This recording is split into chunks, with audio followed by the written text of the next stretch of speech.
공사무실이라고 하는 게 기본적으로 공간의 어떤 효율적인 활용 이런 부분이 가장 중요하지 않습니까? 그래서 저 역시도 이제 지금 제가 이 공사무실을 하고 있는 이 자리, 이 건물에 원래는 5층 한 층을 원래는 다 썼습니다. 그래서 한 12년간 한 층을 다 쓰다가 어느 순간에 이제 이렇게 재택근무도 좀 늘어나고 하면서 공간이 좀 너무 과하다라고 하는 그런 생각을 하게 됐고요.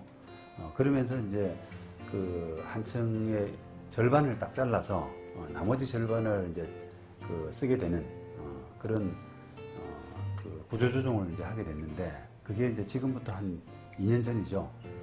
절반 정도를 쓰게 되면서 이제 본격적으로 공사무실을 하게 된 겁니다.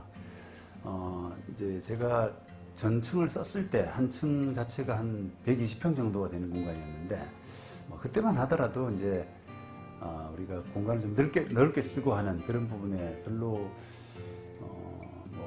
부담을 갖지 않는, 그냥 변호사 사무실은 그래 조금 공간이 여유가 있어야 돼, 또 사건 수임을 좀 하면 그런 임대료 정도야, 이런 식의 이제 생각을 저를 비롯한 어떤 선배들 이런 다 해왔거든요. 그러다 보니까 공간을 좀 넓게 쓰는 부분에 대해서 별로 이제 부담감이 없었는데, 점점 시간이 지나면서 이제 외근도 많아지고 또 재택근무도 많아지고 또 저희들이 이제 출퇴근 시간 자율 이런 부분도 많이 했거든요. 그런데 어느 순간에 딱 보니까 이게 그 자리에 앉아 있는 직원들이 별로 많지 않고 공간이 대부분 놀고 있다라는 생각을 하게 됐습니다. 그래서 이 공간이 좀 낭비가 많이 되고 있었구나, 이런 생각을 하게 되면서 결국은 그 한 층 다 쓰는 부분을 이제 절반으로 줄이고, 또 그걸 계기로 해서 이걸 남는 공간을 한번 다른 그 공유 사무실로 한번 써보자라고 하는 생각을 하게 됐던 겁니다. 물론 제가 공유 사무실을 제가 하기 전에 저도 효율적인 어떤 공간 활용을 위해서 다른 공유 사무실도 한번 구경을 많이 갔었습니다. 제가 이제 이사를 좀 해볼까 싶어서요.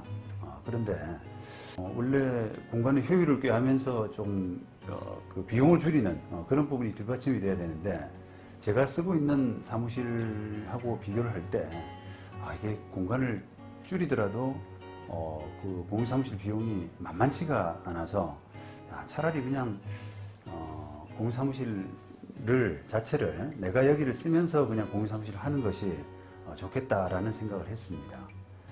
그리고 일단 현재는 이제 여러 가지 이제 위워크니 패스트5니 여러 이제 공유 사무실이 있는데, 제가 여러 군데를 둘러보면서 느낀 결과는 변호사 사무실 용도로 조금 맞지 않다라는 생각을 저는 했습니다.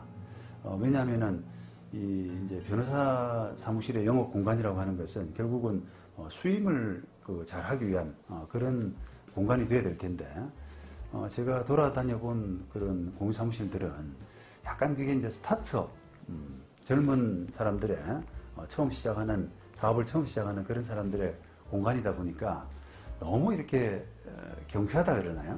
너무 가볍다라는 인상을 주더라고요. 제가 이제 변호사 사무실을 하면서 느낀 경험은 변호사 사무실은 약간 어떤 신뢰 또는 무게, 이런 약간 권위 이런 부분이 뒷받침 될 때 변호사를 믿고 일을 맡기게 되는 그런 부분들이 다들 의뢰인들에 있어서는 중요한 부분 아니겠습니까? 그런데 이제 그런 수임을 하기 위해서는 공간이 어떤 분위기가 좀 뒷받침이 되어야 되는데, 일반 공유 사무실은 그런 부분이 좀 부족하다, 적절치 않다라는 생각을 했습니다. 그래서 그렇다면 차라리 제가 이제 사무실을 운영하는 입장에서나 또는 다른 변호사들, 공유 사무실을 좀 쓰고 싶은 변호사들한테 어떤 수임을 위한, 변호사 일을 하기 위한 좋은 공간을 제공한다라고 하는 그런 측면에서도 그게 제 사무실 내에서 제가 이제 변호사 사무실을 직접 운영을 하고 있기 때문에, 또 변호사의 수임 활동에 어떤 부분이 필요하다라는 부분을 잘 알고 있기 때문에 제가 직접 하는 것이 좋겠다라는 그런 결론에 도달을 했습니다. 그래서 나름 제가 이제 변호사 25년 차로 변호사 업무에 적합하다라고 하는 그런 부분들을 좀 갖춰놓고 지금 공사무실을 한 지가 한 2년 정도가 되어갑니다. 그래서 저는 제가 그 공사무실의 어떤 경험들 그리 있기 때문에 이 공사무실이 제가 하고 있는 공사무실이 우리 변호사들의 업무 공간으로서는 가장 적합하다, 이상적이다라고 감히 자부를 할 수가 있습니다. 제가 조금 이따 나가서 사무실을 구경시켜 드릴 테니까요. 사무실 한번 자세히 보시고 필요한 연락 있으면 그 하단에 자세한 설명이 좀 나와 있으니까 그걸 보시고 연락을 한번 주시기 바랍니다. 감사합니다. 네, 지금부터 사무실을 잠깐 돌아보시겠습니다. 아까 말씀드린 것처럼 제 사무실의 큰 장점, 일반 공유 사무실과 비교해서 가장 큰 장점이라고 할 수 있는 부분은 일단 그 의뢰인에게 신뢰를 줄 수 있는 공간이다라고 하는 부분입니다. 자, 일반 그 공유 사무실 가보셨으면 변호사 명판을 이름을 붙일 만한 그런 공간이 없습니다. 그러다 보니까 이 공간이 과연 변호사 사무실로 제대로 안정적으로 사용되고 있는지 하는 그런 부분에서 의뢰인들이 약간 의문을 가질 수가 있거든요. 그런데 반해서 저는 이 사무실에 모든 그 변호사님들의 그 명판을 이렇게 게재를 해서 의뢰인에게 좀 더 신뢰를 줄 수 있는 그런 공간으로 보이게끔 했습니다. 자, 그리고 안을 들여다보시면 일단 제가 이 공간에서 벌써 한 20년째 변호사 사무실을 운영하면서 나름대로 이렇게 사무실의 분위기를 계속 조금씩 바꿔왔습니다. 의뢰인에게 신뢰를 줄 수 있는 공간이 되기 위해서 저는 일단 좀 쾌적함, 그리고 또 약간 세련됨, 안정감 있는 분위기, 이런 부분들을 굉장히, 자, 우선 조금씩 돌아보시면 지금 보시는 것처럼 이 법원 바로 동문 맞은편에 있는 그 대로변에 있는 건물이기 때문에 법원 전망이 이렇게 잘 보이게 됩니다. 그래서 이런 부분도 조금 의뢰인에 대한 어떤 신뢰 포인트가 아닌가 싶습니다. 그리고 이 공간은 지금 제가 현재 쓰고 있는 공간인데요. 대략 이런 분위기가 나고요. 그리고 이런 그 공간들의 대형 TV, 이게 지금 85인치인데요.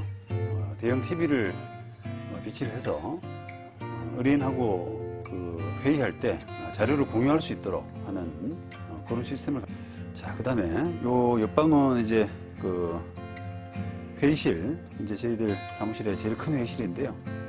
8명 정도 앉을 수 있는 그런 회의실이고,